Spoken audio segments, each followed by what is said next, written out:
So, hi, everybody. Welcome to how SMBs are going to navigate the most incredible online shopping cycle I think we've ever seen in this country. It's brought to you and hosted by Ecwid. I'm really glad all of you could join us today. It's a very important topic. First, let me introduce myself. I'm Rieva Lesonsky. I'm the CEO and owner of GrowBiz Media and the website smallbizdaily.com. I've been covering entrepreneurship and small business for probably over 30 years. So let's put it that way. And I can honestly say this has been the most unusual and exhilarating in a way for online businesses. So first, let me tell you how we're gonna navigate this morning here in California. Afternoon for many of you. So first, I'm going to the panel will introduce themselves, and then we're going to get to discussing what's going on in online sales this season, how you can take advantage of it. There's still plenty of time how that small retailers can really take advantage of this market. And then we're going to take some time and answer some questions. So first, let's talk to the panel and have them introduce themselves. Let's start with you, Eric. Hello, everybody. My name is Erik Suhonen. I'm the Vice President of Global Product Partnerships at Ecwid. I've been here 4 years, and I've also been an entrepreneur, so I've also been in the small business seat as well. Great. Akila? Hi, everyone. My name's Akila Amos. I am a third-generation herbalist. My business has been around for 7 years, and I'm just happy to be here. Thanks for having me. First, tell us a little bit about your business. What is it that you do? Well, I have an online apothecary. Apothecary is basically old school medicine, almost like your pharmacist. I'm also a certified herbalist as well. And I make natural remedies for eczema, psoriasis, dry skin, sexual health, teeth, you name it, I can make it. Awesome. And Ricardo? Hello, I'm Ricardo Lasa. I am the CEO and co-founder of Kliken. We partner with Google and Ecwid and our customers to bring Google Shopping and Google Ads to their platforms to help small business owners grow their sales. Really happy to be on the panel and happy to talk more about this shopping season and how it's really being quite different than many in the past. Very different. Okay, so let's get started. The NRF, the National Retail Federation, just announced their holiday shopping predictions in terms of how many people they think are going to shop this holiday season, and actually how many did shop over the Thanksgiving weekend. And it was an extraordinary number, NRF said from Thanksgiving Day to Cyber Monday, online-only shopping revenues were up 44%. That's a lot for just 4 days of shopping. Not surprisingly, is this a sign of the future, do you think? Or do you think it's because of what's going on right now with COVID? So, Eric, why don't we start with you? Yeah, it is a very interesting time. And we've Ecwid, because we are an e-commerce platform for small and medium-sized businesses, we see a lot of different types of businesses and kind of a big ecosystem in millions of merchants in over 180 countries. And what we've seen in 2020 is a massive movement for businesses to come online and to do more online business. We also do believe that a lot of the consumer shift is going to help this to stick as a trend that will last into the future. And I think part of that is because those that have done more business online from the buyer's side have found how convenient this is to do this on a more regular basis. And there's also another group of people that haven't been buying online very much in the past, and they've really been forced to buy online due to COVID. And now they're realizing how convenient buying online is. And we do believe that those consumer trends will stay around for a very long time. part of actually what the NRF said was that shopping online this year was across all generations, where before baby boomers weren't really that present online in holiday shopping or any kind of much online shopping, that the numbers were equal across all generations. So I think that customer behavior is probably likely here to stay. So Ricardo, what do you think? Do you think this year is going to be an aberration, or you do think this is a sign of things to come? So I think there was definitely a change in behavior this year, forced, obviously, in the sense that, to be able to get any products, you pretty much had to buy online, and that became the lion's share of purchasing during the holiday season. I think as we go forward, like Erik said, it is very convenient. It's very transparent. It's also very tailored. By that I mean, when you know kind of what you want, you can find exactly what you want, and you don't need to settle for something that you kind of might like once you get to the store. So I think that those behavioral changes, as people get used to buying this way, are here to stay. I think almost every purchase decision starts on the web at this point. There's tons of data around that. Finding products, you start on the web. Now, the fact that you actually go to the actual store and see the exact product you want to buy is probably much more tangible, right? So I don't see a step backwards from that. I don't see like, I want to buy this pair of skis that I've been researching, and I'm gonna go to the store, and if they don't have it, I'll buy something else. I think that you're going to know exactly what you want, and then find a retailer that has them. Now, you might end up in the store, because some people might actually want to say, hey, look, I want to pick them up. And that's like, Ecwid did a great job with curbside pickups and deliveries and things like that. But I think this is here to stay. And then if you think about the wave of the younger generation, I think the big thing this year was that everybody moved on, had to, again, by the sheer COVID, like the sheer, like not being able to do anything else, had to do it this way.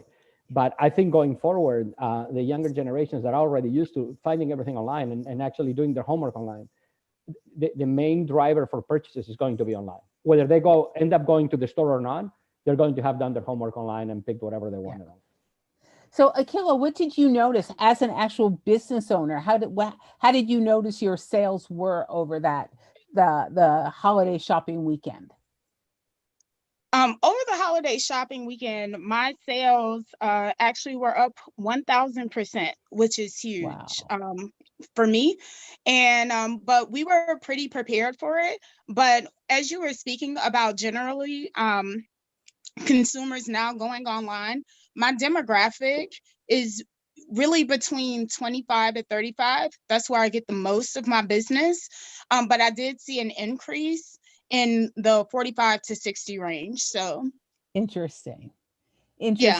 Yeah, I think we're headed. It actually started last year, pre-pandemic. In 2019, it was the first time ever that sales on Thanksgiving Day itself online eclipsed that of in store. And so I think that consumers started making that change anyway, and this is just going to accelerate that. So do you think businesses were prepared technologically for this? Like we've kind of figured out in the summer that this was not going to go away. And so did businesses prepare ahead of time to handle the onslaught? Did you hear, Erik, about, where there are problems with people being able to handle the increased customers? Well, from our perspective, what we saw, of course, is the ramp up in the consumer demand, the buyer demand that we had talked about. And then we also saw a very material ramp up of the businesses coming online and starting to sell online. And I do think that there were a lot of businesses that had been doing business in this way for a while that were very much ready. And then there were some that this is a new way of doing things. Now, I think there's a couple different ways that we saw businesses that were ready. One, they were already selling online. They already had their store set up. They had the things that they needed, and they had the inventory ready for that. They also maybe had a good understanding of who their audience was, what products to be selling that would be relevant during a pandemic. And then there were some that had to make a shift, that were maybe selling products that are less pandemic friendly and making a product shift to those that are more maybe selling masks, maybe selling hand sanitizer, ways that they could help their customers kind of make the shift from a product perspective. And then I think probably the last point I'll make on that also is there's a number of businesses that are only selling online, but there's quite a few also that were selling brick and mortar, or maybe a hybrid brick and mortar and online, which is also very common. And how to make those that were able to make that shift very quickly. For instance, when we had released our pickup order online, pickup in store, and curbside pickup, that they were able to take advantage of those technologies that allowed those customers that, yes, some of them want to buy just online and have it delivered or shipped, but there are some that want to buy online and then they want to do curbside pickup. So those merchants and customers that also took advantage of those technologies also fared much, much better. Akila, did you, in ramping up to the season, did you realize at some point, maybe in the summer, that you were probably going to have an increase in sales? And did you worry about your technology, or you figured you have it covered? I actually, when the pandemic first started, I started to kind of gather more materials that I need. I grow a lot of the plant material, so the actual raw material that I use for my products, I grow a lot of it myself, so that wasn't the issue.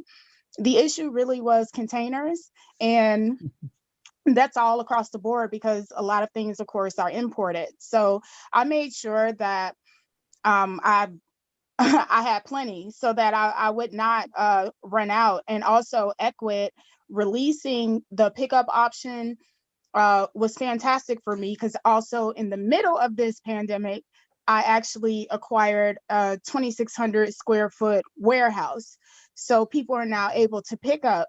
And so that option was phenomenal for me. And I use it all the time. So Ecwid kept up. I didn't have any hiccups. I didn't have any issues at all. So did you have to change your marketing once you got that warehouse? Like all of a sudden you went from online only to, hey, you can come by and pick up your stuff, or you just did it through the Ecwid app? I just did everything through the Ecwid app. And actually, because I did things probably a little backwards than most people do, I've been online. My business has strictly been online. And then all of a sudden I had a space where you can come and pick up. So if people come to pick up, great. If they don't, that's fine too, because it's not the bulk of my income. I rely online. So yeah, just having that option and people actually being able to, because, USPS prices have gone up too. Right. And so, if people are local, they want that option to pick up safely. And we do offer that now.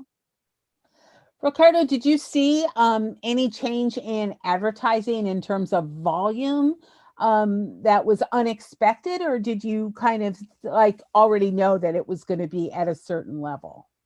So, I mean, we always know that the big season for e-commerce is the holiday season. There's actually two big periods: the holiday season and then early in the year, which is almost the New Year resolution, right? You diet and then you drive more business to the website. So those two. We were kind of expecting that. With COVID though, we saw a huge ramp up across the board from all our partnerships of people jumping on Google Shopping and jumping on the platform. That was, really big material impact, like Erik said. So it wasn't just a small bump. It wasn't a 10%. It was actually like a really, really big jump. And then getting closer towards the end of October, we saw another huge spike of everybody basically going live on Google Shopping, buying campaigns, getting everything ready.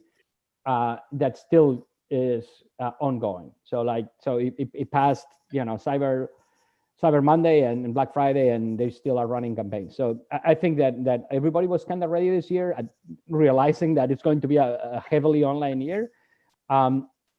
Some people took a little bit longer than we expected. We actually thought October was going to be the start of kind of the tidal wave. It was actually later, like towards the end of October. And obviously then people are trying to always rush through things like, how can I get this approved like really fast? And, but yeah, we definitely saw a huge increase. And I think that again, like it's here to stay now, because now that everybody's seeing the success of online selling, they're thinking, even if they were the kind of the opposite of Aquila, like somebody actually, they might have started with a store and then now they've gone online. Now they're thinking, hey, you know what? I'm driving a lot of revenue online. So I'm going to keep on doing this. So I think it's going to stay here. Do you think consumer expectations have changed? Do they have, do they feel like the online merchants they shop with, do they have different expectations than they did 6 months ago or a year ago? Are they saying, well, this is, kind of a nutty time, so I'm going to let this slide? Or people less accommodating? Are they anxious? Are they angry? Have you noticed in terms of consumers what they're expecting of merchants and the experience, the whole customer experience? Has that changed a lot, do you think? Well, Eric, have you? Oh, go ahead, Aquila.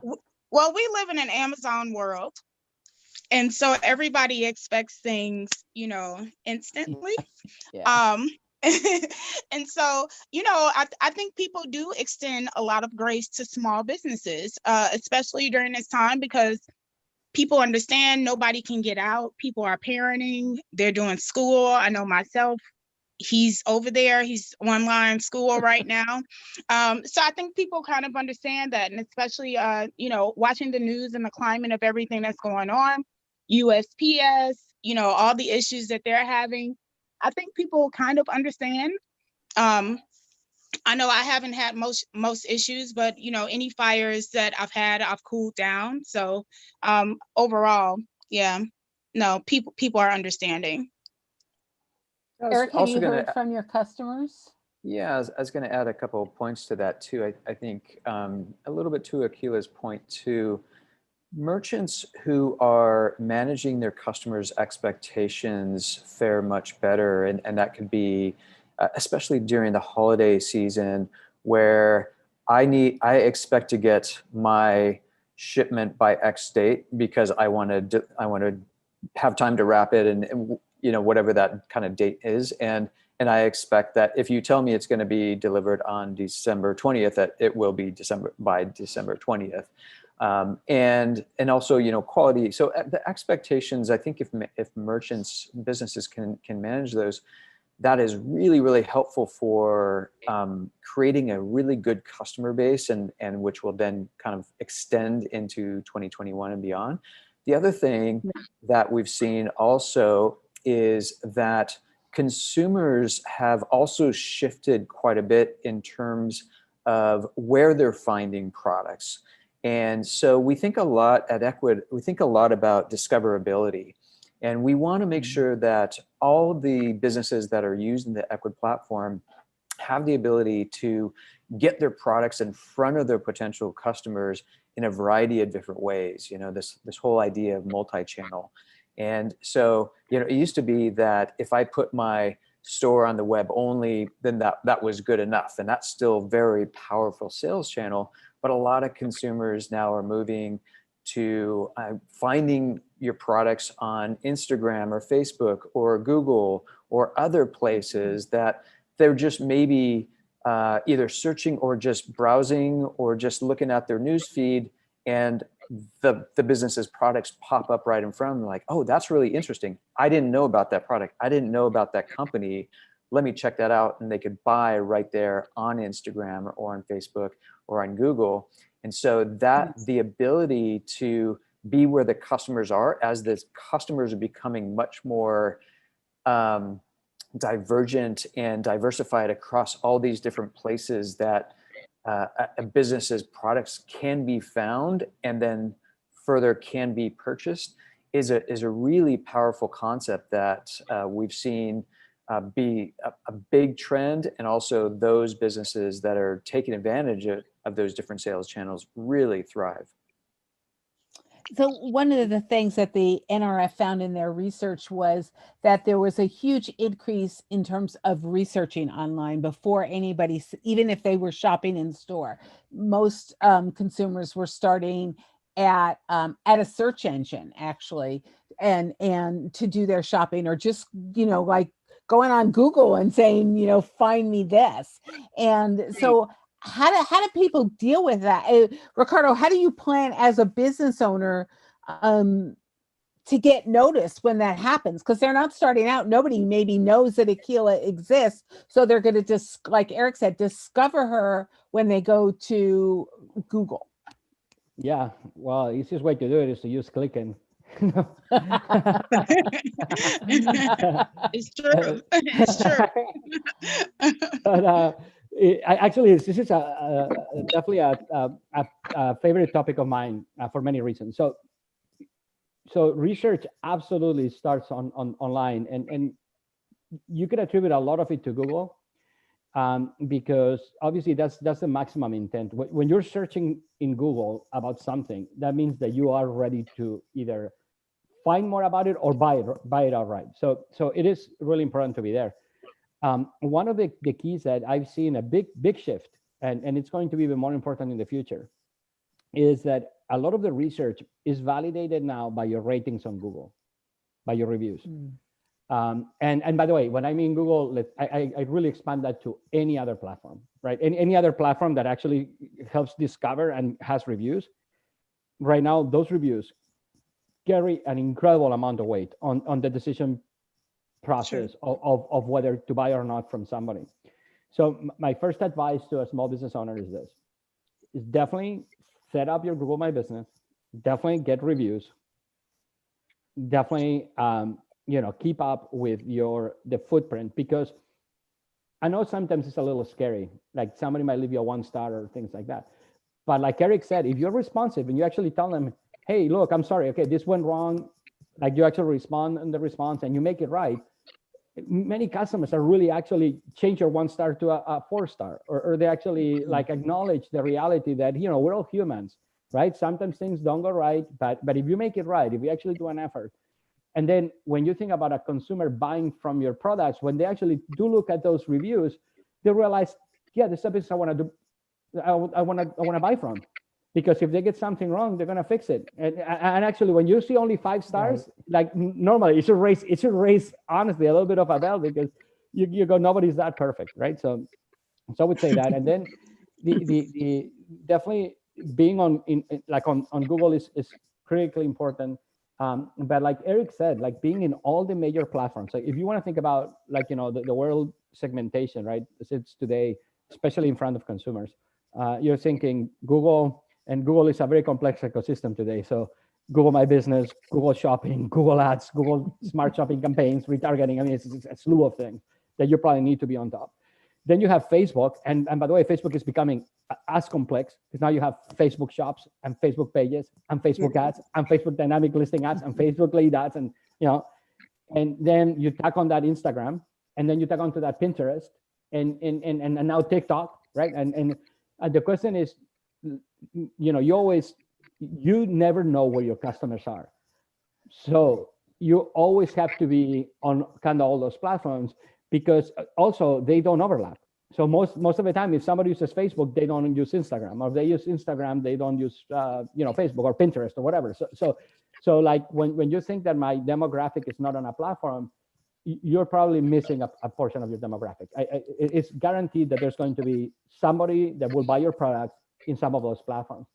So I think going forward, it's really important to make sure that you're on all of them, and you also keep up your reputation online. Make sure that you actually have your reviews in place. People can put testimonials on the website, like customer testimonials. Just a lot of social proof goes a long way in helping in that decision making. So I've written a lot in the past year about social selling and the increase in that. So Akila, have you noticed where do you primarily sell? Through a website? Do you get a lot of sales in from social media? How do your sales come to you? Most of my clientele really comes probably from Instagram and Facebook. Those are the two that I use. Ricardo was speaking about TikTok and Pinterest, and I really want to. It's super difficult when you're a solopreneur to try to, I make everything. So, to have time to do that as well, I really can't. What I do love about Instagram and Facebook is that they are seamless. So I post on Instagram and it'll actually go to Twitter as well, Twitter and Facebook, which is great for me. But yeah, most of my clientele comes from Instagram, Facebook. And then of course, I also do in-person vendor shows, or I did pre-COVID. I just kind of started back a little bit now, but yeah, that's how I do it. And to go along with reviews are absolutely essential on your website, because as you said, people do come and they are looking for that proof, and they do want to see that from other people, and they do want to hear like real-time reviews. So yeah, I have a Google My Business. I'm definitely going to speak to Ricardo to see how I can increase that more.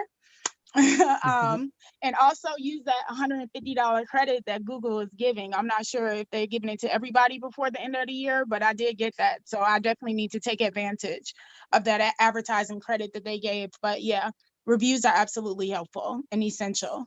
So Akila, how do you encourage reviews? I mean, do you just leave it up to the customer to give one or not? Or do you like maybe ping them and say, hey, we would love it if you would leave a review for us? Yeah, I actually on the app market with Ecwid, there's actually a really good one called Helpful Reviews that I implement on my website. It doesn't even cost that much monthly. I think it's like $15. You can set it as often as you want.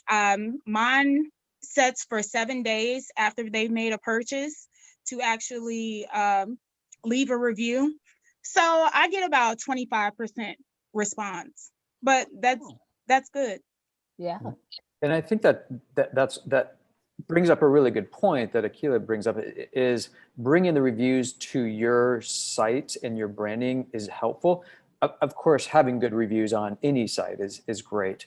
But as Akila said, then as she's using one of the apps in the Ecwid app market to do that so that they stay on her store, that way she can kind of hold on to the branding, hold on to the customer. That's also really helpful. And on that topic, and also along the lines of social selling, is being able to use messaging can be helpful too. So for instance, using Facebook Messenger on your own store can be really helpful. And there's again, that's kind of built into the Ecwid platform, and maybe Akila can speak to that too if she's using that. But yeah, I use it. I love it. Yeah, so if I'm on Akila's site and I have a question about one of the products, I can just message her right there, and then we can have a real-time conversation. Great. Oh, you have that product? Oh, fantastic. I have all my, and number one, I can just buy it because I have all my questions answered. Number two, I have a really good feeling about this company and these products, and I'm much more likely to hit 5 stars on that. Yeah. Okay, so one of and I don't think this is new to this year, but I think the response according to the NRF survey is higher than it's been, that the number one thing that makes consumers buy online is free shipping. Nobody wants to pay for shipping at all. So as Akila mentioned, USPS actually raised their prices for holiday shipping this year, which is kind of unusual. Well, it's totally unusual for them.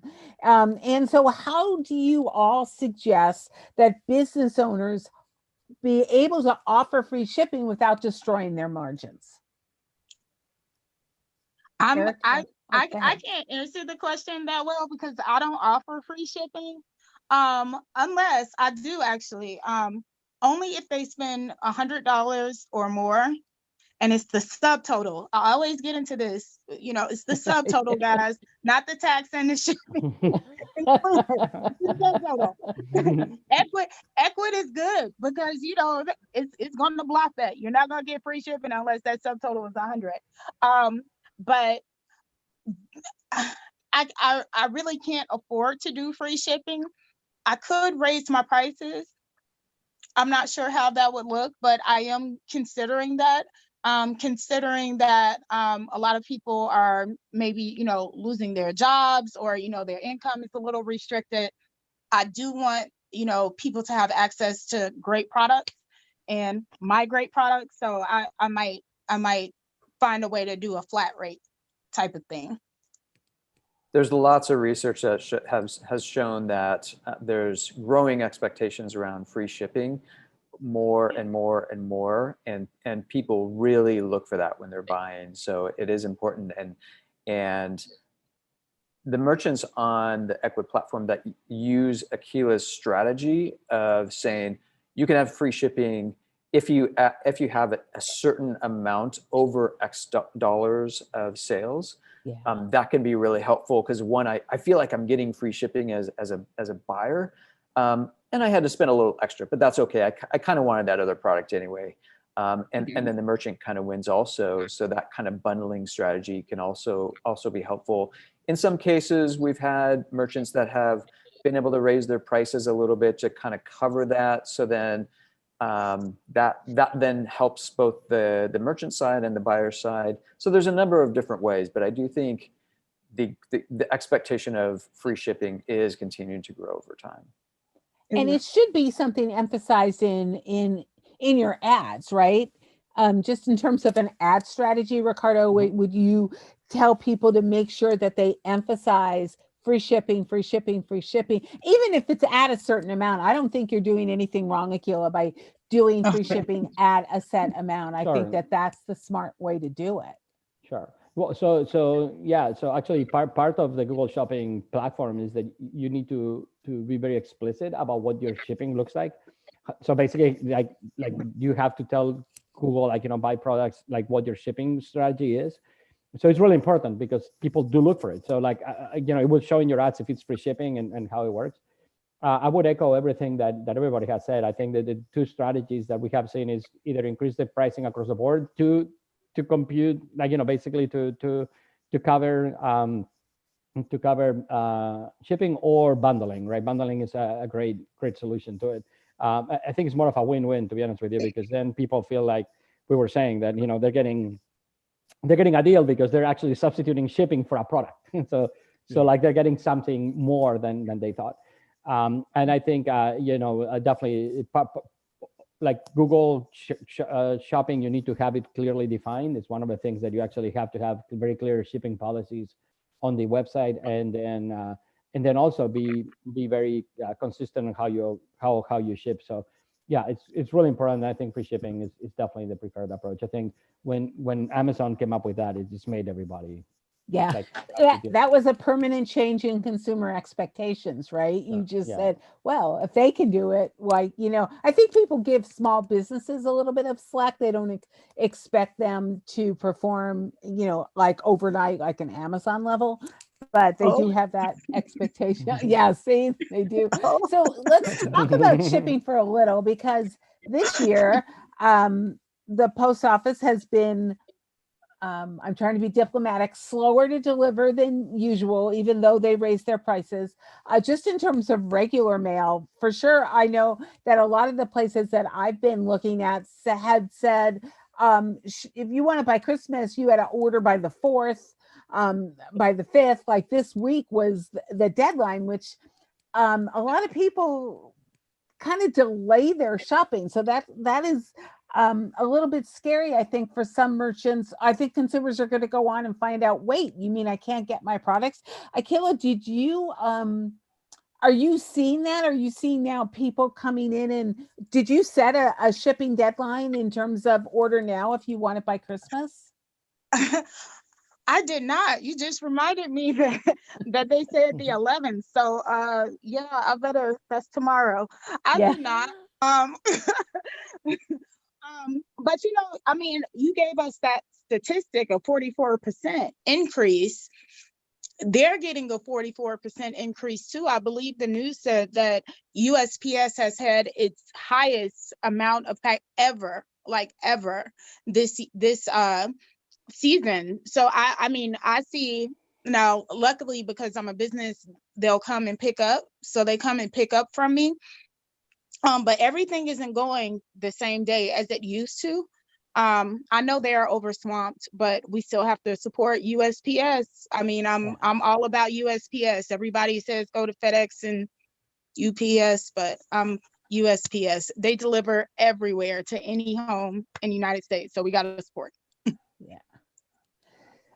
So Eric, do you know, are some of your merchants concerned about this? I mean, if it's kind of straight, so if somebody goes online next week to shop, which is still, let's say 10 days out, in the past, maybe they're used to that they're going to get their product or their product's going to be delivered, and now maybe not. Is there a concern among your merchants about that? Well, there's always a concern as we get closer to the holidays, and I'll speak a little bit more broadly. As I mentioned, we have merchants in over 180 countries, so we do think about a lot of different types of businesses. Some that are selling more locally, some that are selling nationally, or cross-border from one country to another. And there's a couple best practices that we recommend. Number one is be really clear on the shipping guidelines and the shipping times. Number two is have the option for expedited shipping, because I know I personally, as a buyer, I've waited way too long, and then I really wanted that product so bad, and was I willing to pay a lot more for that expedited shipping? Absolutely. So then it's still a win for me as the buyer, because I got the product I wanted. I had to spend a little more. That's okay. I was willing to do that. And the merchant got the sale. So I think those are all helpful. The last best practice that I'll also mention is that, yes, in the US, USPS and FedEx, UPS, et cetera, and regardless of what country you're in, there's generally a variety of different ways that you can do shipping. And one of the things that we've seen also on the Ecwid platform is that merchants that have kind of a side-by-side comparison of allowing the buyer to not only choose what shipping provider they want, but also to have the prices for that exact packaging size from the source and the destination, have it all automatically plugged in. So we have an automatic calculator for shipping built into the Ecwid platform, so that you can just say, how much is that going to cost me? And so that then gives them, okay, I'm willing to pay X on this shipping provider, Y on that shipping provider. And then the buyer can choose, and it doesn't feel like, oh, it's the merchant that's kind of overcharging. It's like, I have the choice, but I can also see, oh, this is the shipping provider that's charging whatever rate that might be. And it gives them a little bit more choice and visibility. That's a good idea. We've touched on this a little bit, that because of COVID, because of stay-at-home policies that are they're not national in scope, right? California just kind of closed down 2 days ago. Other states are wide open, so it's kind of hard to adjust. But what do you think going forward, post-holiday and then post-pandemic?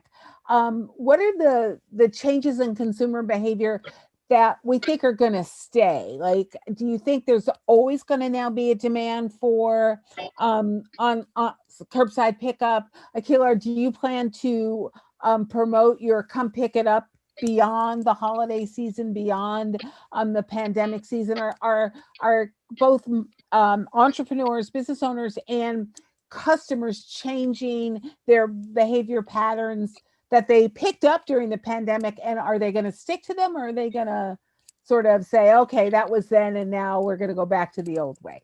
What do you think? I'm going to keep it. I think people love saving money. I mean, so, if you can save, $8 to $15 on shipping, why not? Yeah, just come in. And plus, I always have drinks and snacks for my clients. So they like that. They like to come in and kind of get that. But yeah, I'm Customer experience. That's key. Oh yeah, I love to give an experience, but overall, I think it's going to be here to stay. I mean, you kind of spoke on it. 2019, retailers were kind of doing that anyway. Remember, I remember with my oldest son, I used to, right after Thanksgiving dinner, I would be the one that's outside in the line with my lawn chair and my blanket, waiting for them to open up at 5 a.m. so I can get the doorbuster. And they kind of did away with that last year, or it's been like the last couple of years. And they started to have, online sales. So I think it was always going in this direction. This just kind of sped it up a little bit, and it's going to be here for a while. Erik, do you know how many people who use Ecwid are online only, or have a store and online, or a hybrid? Well, we have both. I don't have the exact percentages. A majority are selling online only, but there's a good percentage that are doing this hybrid approach where, again, I have a local customer base, and they do maybe want that personal experience, or they do want to come in. And that whole thing has really shifted to what's being called, BOPUS, buy online and pick up in store, or buy, that there's different kind of ways of, depending on the product. Some products, people like clothing, for instance. Some people are shoes. They want to try it on. They want to touch it. They want to feel it. They want to smell it. In those cases, there's more of a hybrid approach.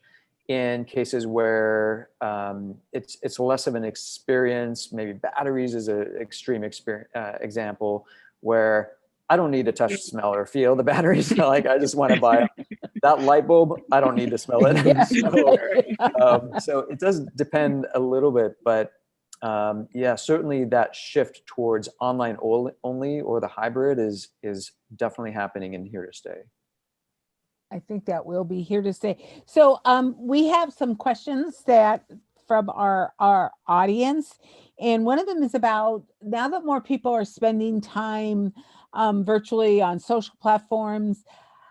So one of the things that we sort of touched on, so Akila just said, so people come by because I like to feed them, you're nurturing. So you're providing an in-store customer experience. Right now, you can't do that in a lot of states.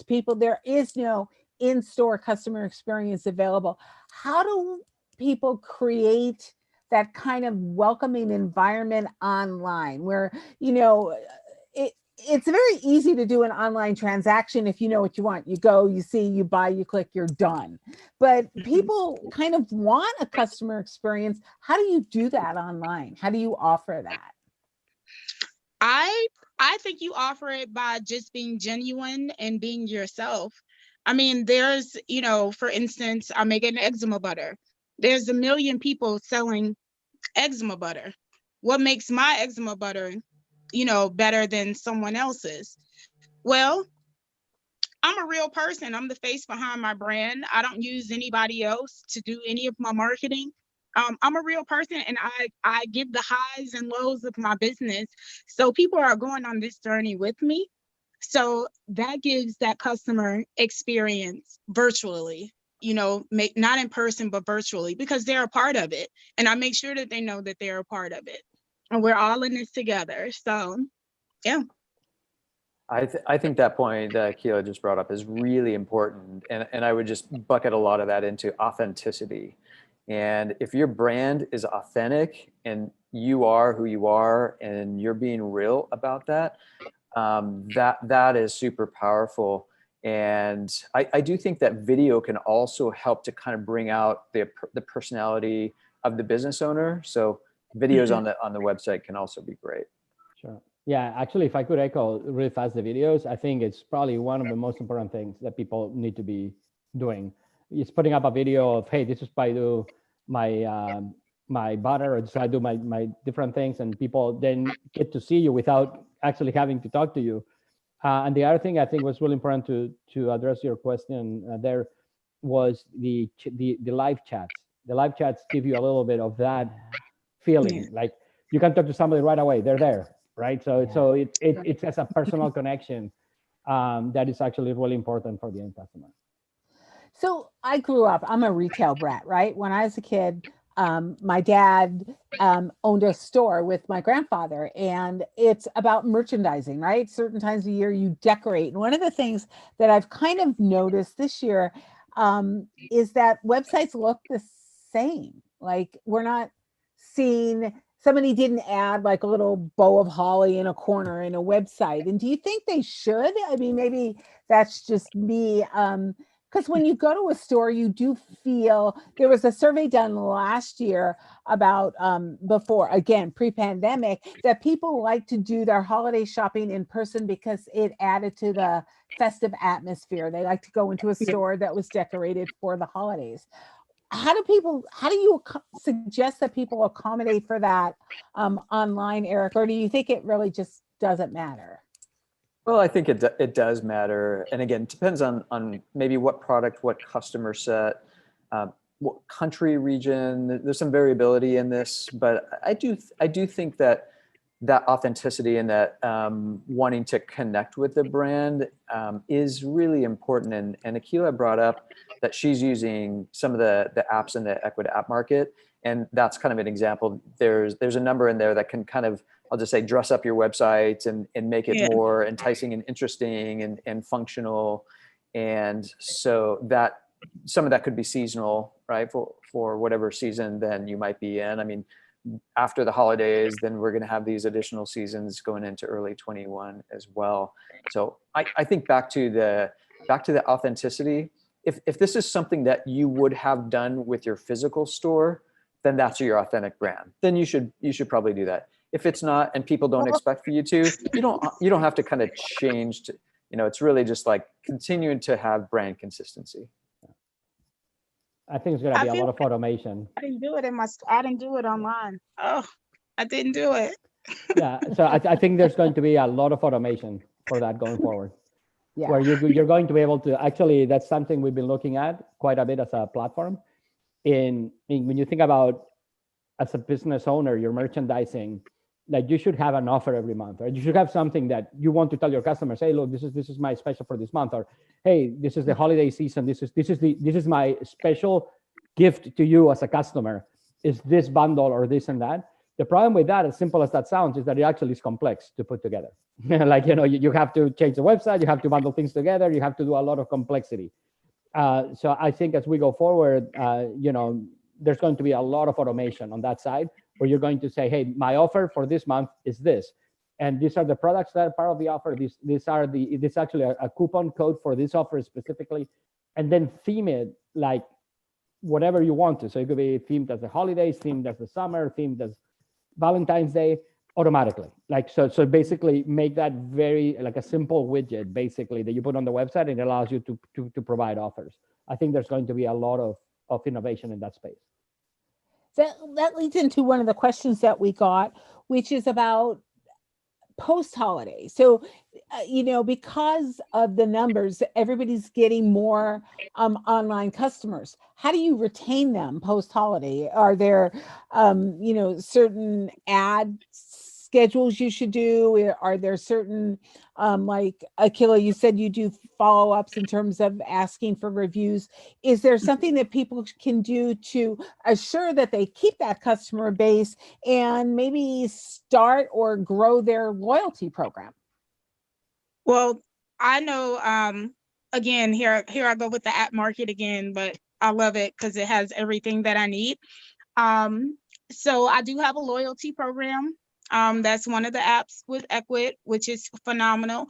People can opt in and they get points. And once they get a certain amount of points, they get $10 off, $15 off, $20 off, which I love. I also used to do, sometimes I do free Fridays, which is pretty fun. Everybody loves that. That is also an opportunity for me to do some free shipping. Sometimes it's free shipping. Sometimes it's a free product. It just really depends on what it is. But even with the app market and the ability to use my phone to go. I know you were speaking, Ricardo, of categories, and it takes time, but I love Ecwid because I can bundle everything together. I can do it right on my phone. I can just take a picture, a bundle, put it on my phone, go to my apps. I have a couple of more advanced coupon apps as well, and I can just do that, and it's really quick, and it'll take me maybe 20 minutes. That's right. And it makes everything seamless. Sure. That is great. I think that's that. So, you know, when you think about that, then when you tie that to the ability to then maybe even email the customer base and Yeah. and then do ads, now you're talking. Because basically, like once a month, you say, hey, this is my new offer to you guys. I love you. Boom. And like, you know, they get an email, Yes. they click through, they see it on the website, they see it in the ads, they see it everywhere. That's actually that the final marketing vision is kind of that. Yeah, that's what we've seen as well, is those that are offering limited time promotions can be really effective, and being able to reach them in a number of different ways, as Ricardo said, through Google ads and Facebook ads can be really powerful. We just added MailChimp into the Ecwid platform. So to the point on email, that's great. Like all those emails that you've collected during the holidays, then you can kind of re-engage them with that. And that's really helpful as you can kind of automate that piece of it. It is. I just want to say I love the MailChimp integration as well. I have that. It's right on my checkout. They can opt in right there before they press pay. It's wonderful. I think email is still very effective in terms of marketing. So again, big shift, right? So maybe I've had a store and I've been reluctant to ad online, but this year, you know, you have no choice. And you're realizing as you do that, is you went from maybe a local store only to online, and then ramping up your online this year, that, whoa, I'm getting customers from places I never even thought of before.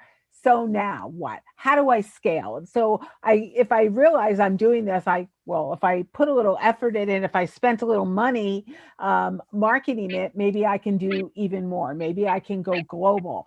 So what tips do you all have?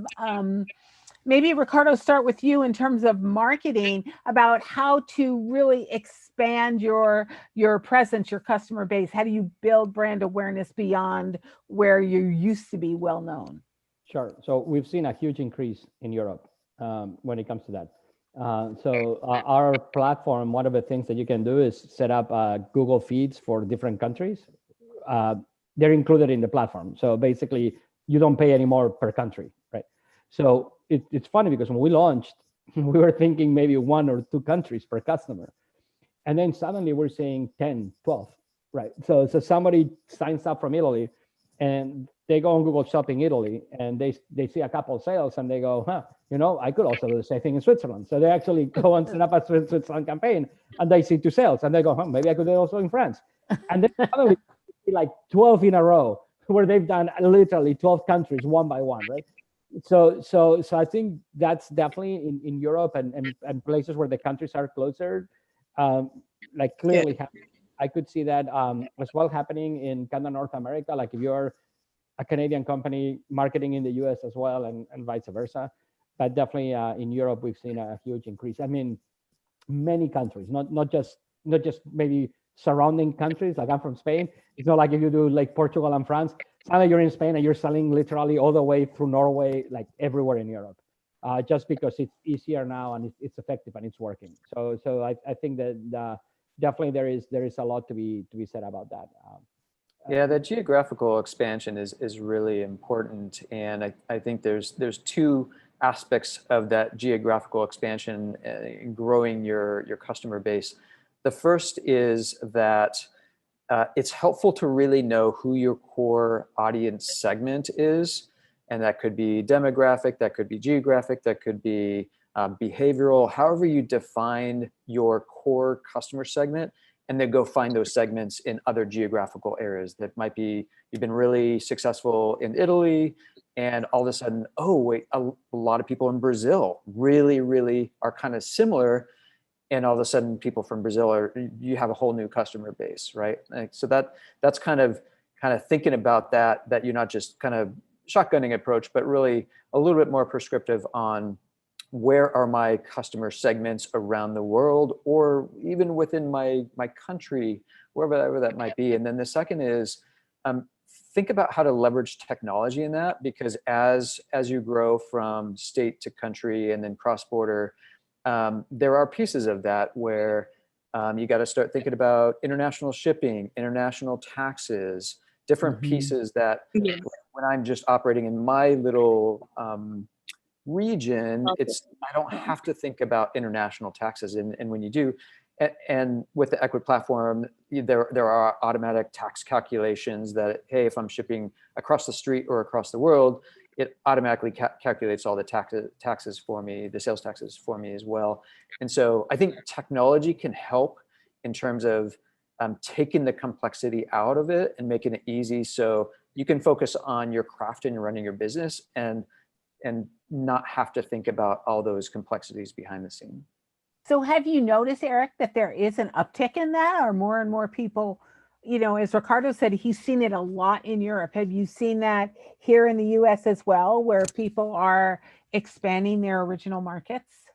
Yes, absolutely. And COVID has been the impetus behind a lot of that, where because more people are buying online, because more merchants are coming online, and people are, and there's discovery engines that we talked about, Google and Facebook and other places are, I might be in South Africa and I had no idea that this product that I've been wanting is over in Norway, right? And so then I'm like, oh, that's exactly what I want. And so those discovery engines help. And so as those people start to learn, and it becomes more easier to be able to buy and sell in a broader geographic region through technology, then I think that's another trend that will continue to grow. Mm-hmm. So we have time, I think, really quickly for one last question. And one of the things that we've seen growing over the last few years from a customer desire is they want more personalization. I've seen stats that show emails that the more personalized they are, the better the ROI, and it goes geometrically. So how do we start to provide a more personalized online experience? Again, it's very easy to be personal and warm in person, but how do you provide that digitally through a website? Through AI. Only way to do it is through machine learning. And it's coming fast and furious. So when you're actually on the website, it's learning your patterns and it's learning what you're liking and you're disliking, and actually even the way you browse, like search versus clicking through categories versus online chat, right? And then it produces the same experience clustered to different customers based on their preferences automatically. I think that is too complex to do by hand, so platforms will have to build the AI to do that, but it is coming for sure. Like when you look at Amazon, even Google, like when you search on Google, you see different results that I do, even for exact same search in the exact geolocation, and it's all AI driven. I think you're going to see the same across the board. I think it's really important also to small merchants out there to make sure you're providing a seamless experience, right? People shopping who you maybe only used to shop in store, when this is done, like Eric said, trend towards hybrid, but you want to make that seamless. If somebody discovers you on Instagram while they're browsing on your phone, but they don't want to order on their phone because it's too small, if they go to your website, you want to make that seamless. The other day I saw a price on my phone that when I went to the website, it increased $5. And I was like, no, I'm not gonna pay more money just because, I don't want to order on my phone. But we are out of time. I think this has been really informative and really interesting. I think that Ecwid has said, if you they'll try to answer some questions maybe that we didn't have time to get to. I want to thank the panelists, Ricardo, Akila, and Eric, for your insight and your wisdom. And I hope everybody out there has a safe and healthy and prosperous holiday season. Thanks. Thank you so much. Thank you.